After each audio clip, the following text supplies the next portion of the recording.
I sent them a journal of American Doctors Society. They did an investigation on the physical death of Jesus, and the conclusions they came out with. These are not Christians, these are scholars. They decided to study the physical death of Jesus.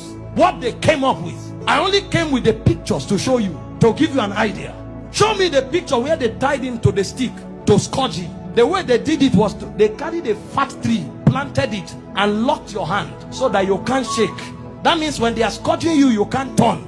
And they stripped you naked when they scourged you. The cane they used to whip you, they attached bones and metals to it. So anytime they wipe you, it pulled off your skin. There were records that said they whipped somebody like that and the thing tore the intestine and things came out.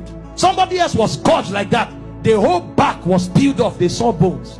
That's how the thing enters. They whip you and tear your skin. So every time they wipe you, if they pull it, your skin comes out. So that when they finish beating you, because of the volume of fluid you will lose, you will die of taste. If you don't die of heart failure.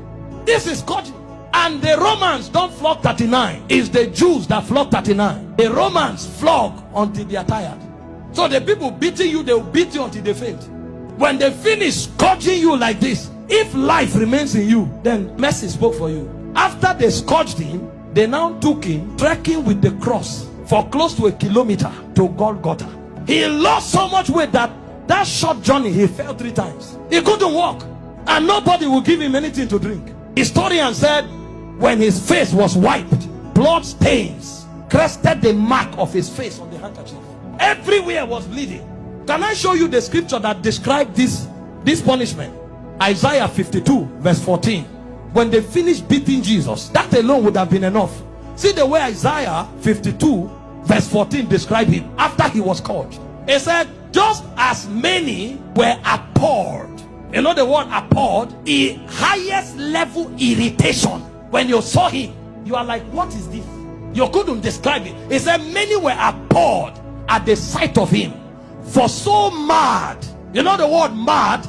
Disfigured. So disfigured was his appearance, like an object of horror. When he came out of the scourging, if you saw him, you thought he was an object of horror. And he said he no longer looked like a man. They literally disfigured him, and they didn't stop there. They now gave him the cross, carried it, and went to Golgotha. Then they began crucifixion. In crucifixion, they nail you at your wrist, because the idea was for you to hang there until you suffocate.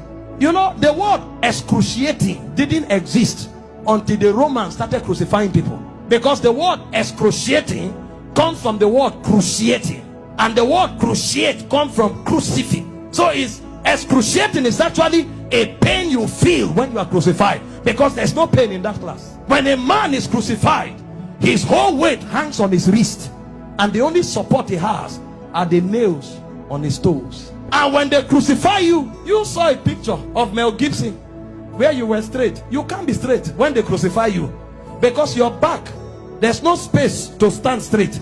You have to turn sideways to hang, because this is how you hang. Your weight actually hangs on your wrist. If you are tired and you want to gain small balance, you now push it on your toe that is on the nail. That's why when they wanted to kill the criminals, they broke their legs. And the reason is because when you are hanging, your stomach is bent so that your diaphragm can't breathe. Air can't enter. So Jesus was there for 6 hours. You know what that means? For 6 hours, every time he breathed, he had to pull himself up.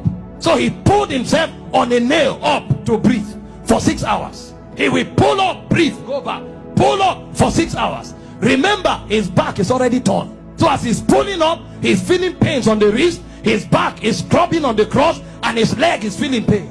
To breathe and go back, every breath was death for you for 6 hours. And they were mocking him at the same time. So there was soulish torture, there was physical torture. As if that's not enough, he carried sin on him. So God was not connected to him at the time. God had to turn away. So there was spiritual torture, soulish torture, bodily torture. So much so that he cried, Eloi, Eloi, lama sabachthani, my God, why hast thou forsaken me? It's like a disconnection between your spirit and your soul. So the man was no longer alive.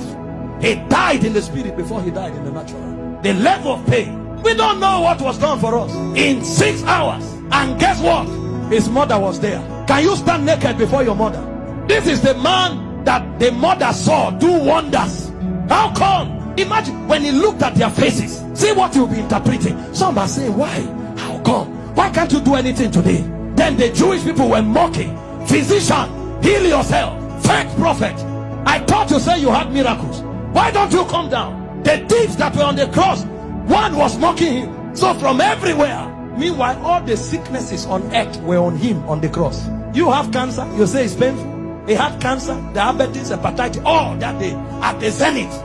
Because he carried sickness, he carried sin, and he carried the reproach of God. You don't know the reproach of God until you go to hell. So for those 6 hours, he was in hellfire. Until a point came when the price was paid. He looked up and said, I'm thirsty. They gave him vinegar. He said, no, that's not what I'm looking for. I'm looking for the river that flows from the throne of God. I'm looking for that which satisfies indeed. When they didn't have it to offer, he said, it is finished. And he said, Father, unto you I commit my spirit. I commit. Because they couldn't kill him. They couldn't kill. No, you don't kill him. This commandment I've received from my Father. I have the power to lay down my life and to take it up. So he felt all those pains, keeping his life inside him. He had the choice to give up the ghost early. But if he gave up the ghost before the scourging, the sacrifice won't be complete. That's where it is more painful. He had the power to say, no, now I depart. But he kept his life and suffered the pain. From the scourging, to the shame, to the reproach, to the embarrassment, to the flogging, to the crucifixion, until he checked and saw that the sacrifice was complete. Because he had the choice of letting you go to hell or of keeping you while he stays in hell. He chose to stay in hell.